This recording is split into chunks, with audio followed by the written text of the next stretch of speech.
Last Sunday, we looked at a little tiny book in the Old Testament called Ruth.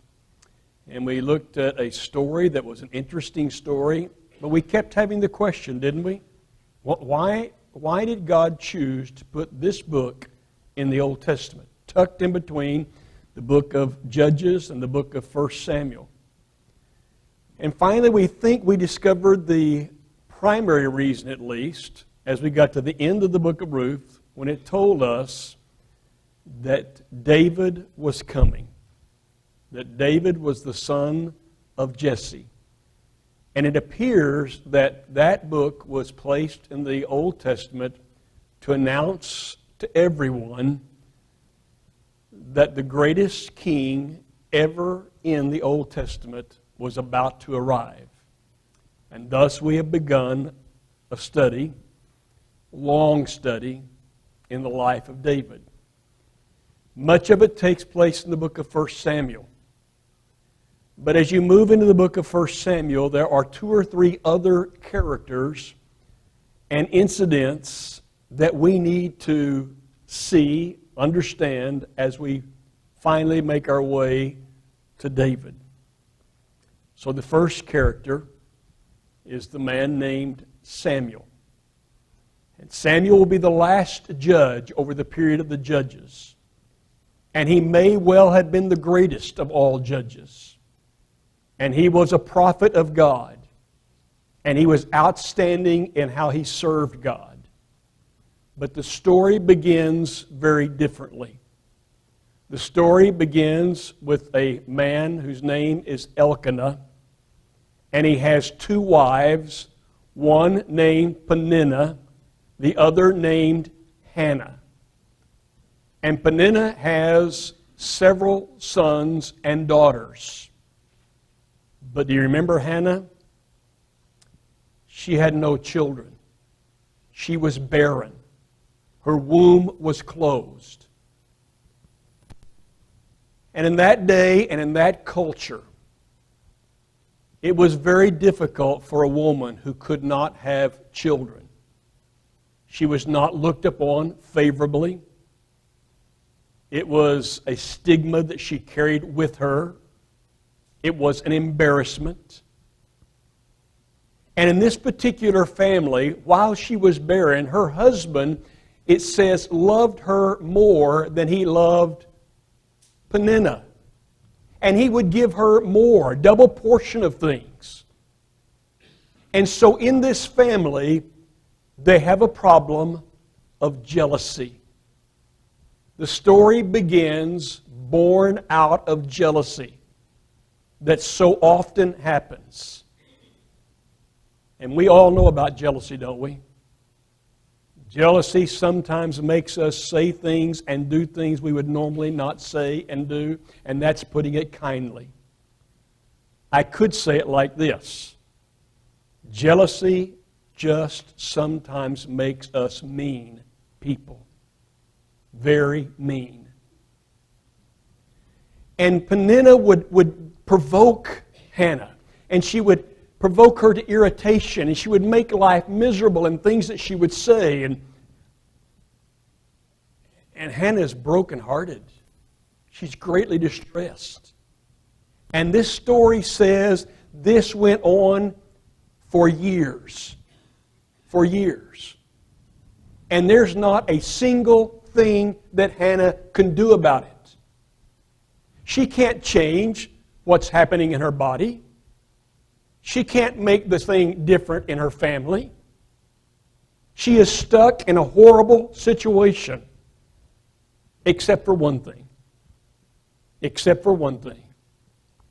She can go to God and talk to God about her problem. And that's what she does.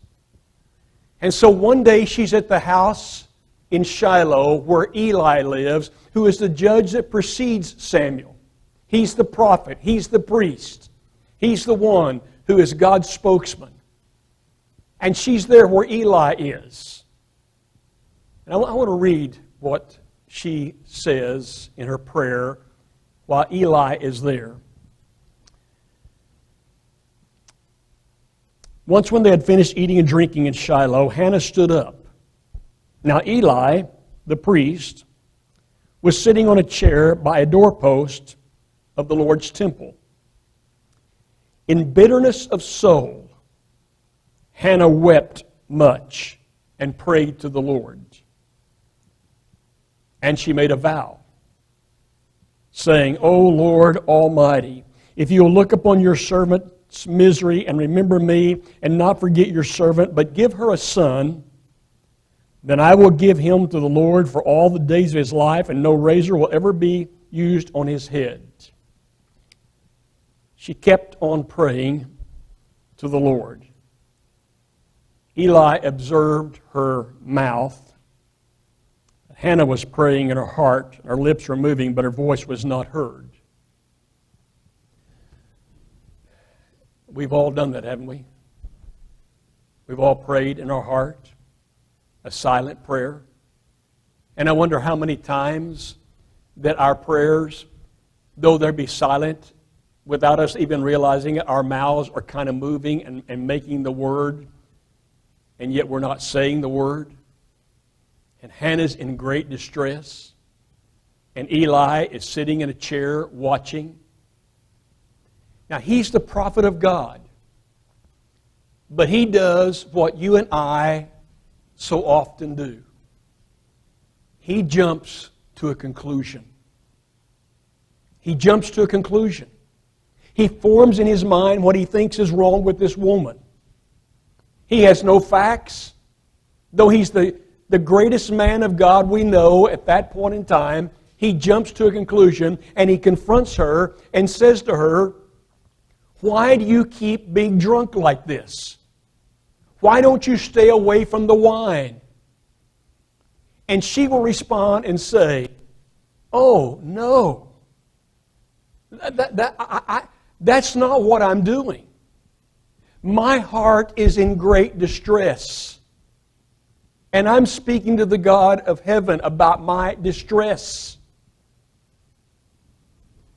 And Eli realizes that he had jumped to the wrong conclusion, just like you and I do so very often.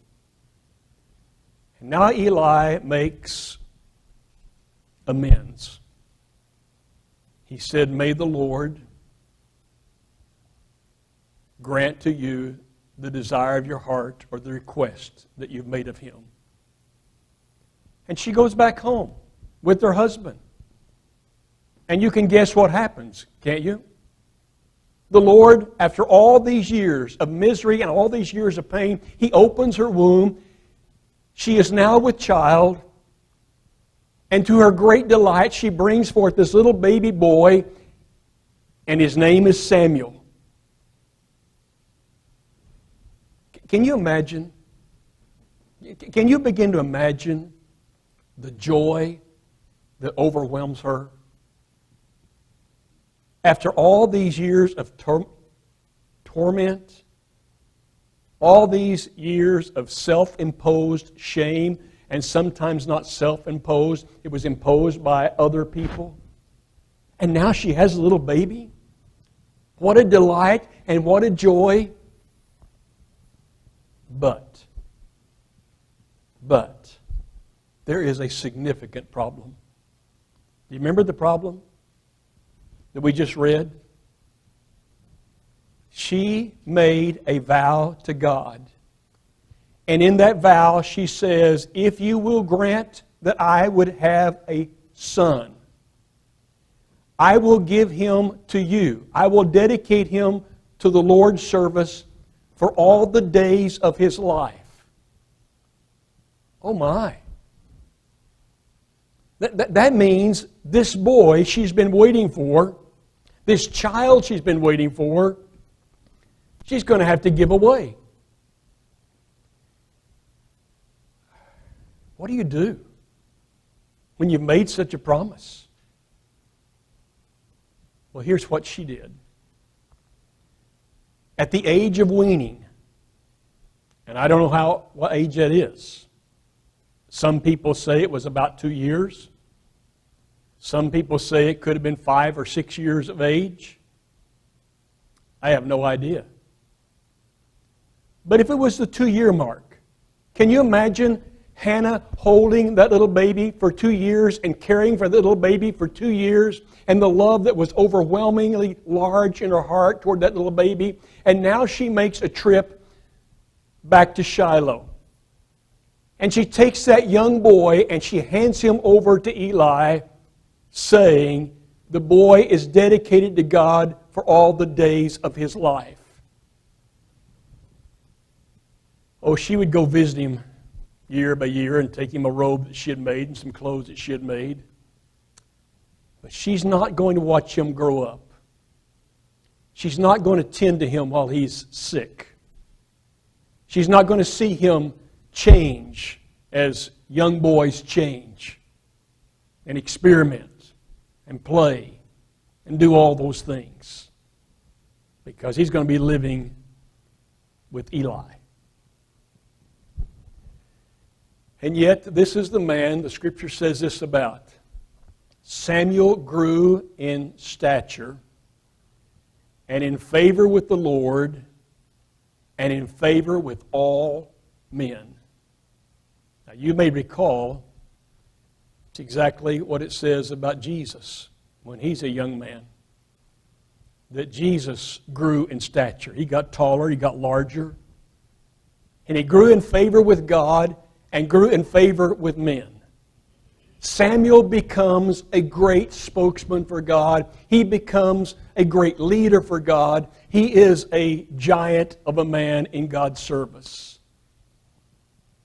And so the book of 1 Samuel begins with that little story. And you and I scratch our head and say, well, what do we do with the story this morning? How do I make that relevant to my life? And I will remind you that there is something in that story about jealousy that makes me think. It so easily happens, doesn't it? Jealousy. And it so easily happens, of all places, in families. In families. I suspect that every family represented here this morning has had to deal with it. Jealousy. And jealousy produces all kinds of turmoil and all kinds of distress, and jealousy just makes people mean. And yet we've been taught to stop comparing ourselves to other people, and we've been taught to be content with where we've been placed. Interesting part of the lesson. But there's far more to it than that. My favorite part is what we've been talking about for a long time now in this place. What do you do when life is so difficult and there is no answer? At least I can't find the answer. And she says of her own life, my heart is in great distress. I'm miserable. I have a major problem about which I can do nothing. I can't change anything.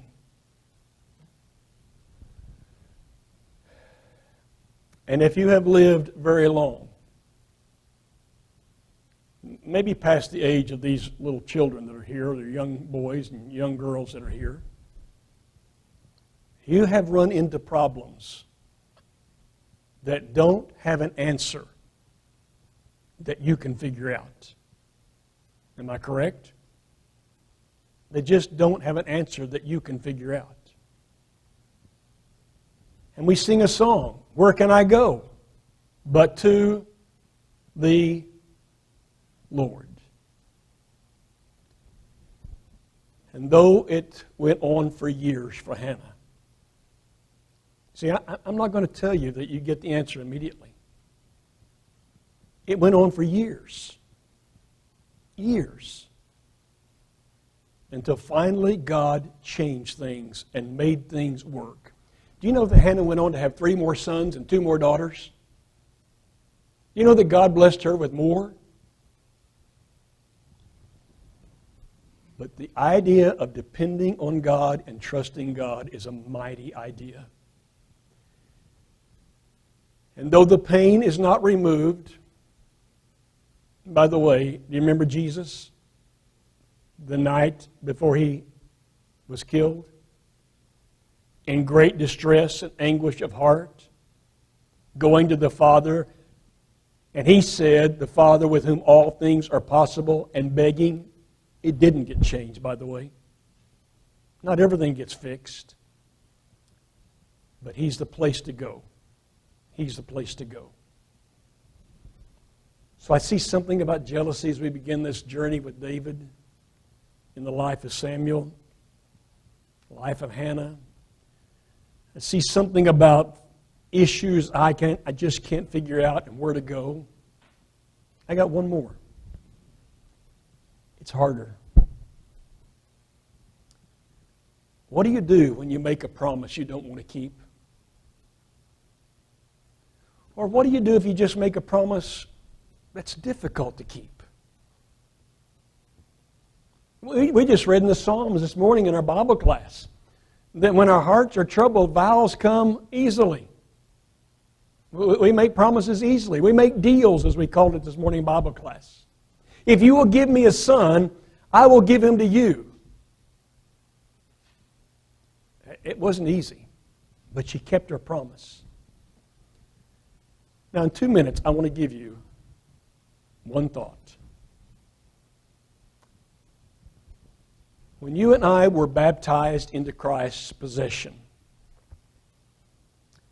as one person has put it, it was like kind of a wedding ceremony. Anybody remember their wedding ceremony? For some of us, that was a long time ago. But somewhere toward the end, someone said, do you promise?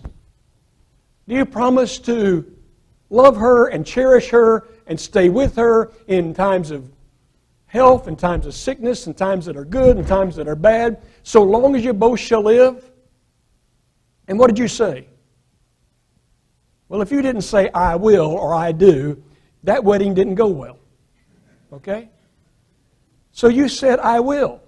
It's a promise. And someone has said, when you were baptized into Christ, it was kind of the I do statement. I will statement. I will have you be Lord of my life. I will follow you. But I'm going to tell you, that's not an easy thing to keep either. There are all kinds of distractions. Satan is an enemy to that idea of my promise. And not a one of us does it perfectly. But what God is looking for is that now that I'm His child, I continue to honor my commitment. And I continue to walk in the light as He's in the light. I continue every time I mess up to say in my heart, I don't like it. I don't like what I've just done. It's called repentance. That's the life we've been called to live. It's the commitment that we made. And it's a lifelong commitment. And then when life is over, God takes us home. What a wonderful deal. What a wonderful deal. And so this morning, I'm glad you're here.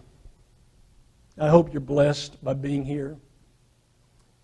I hope you understand the seriousness of making a promise before God. I hope you understand that when life gets really tough, there's one place you can always go. Because He loves you more than I cannot possibly describe.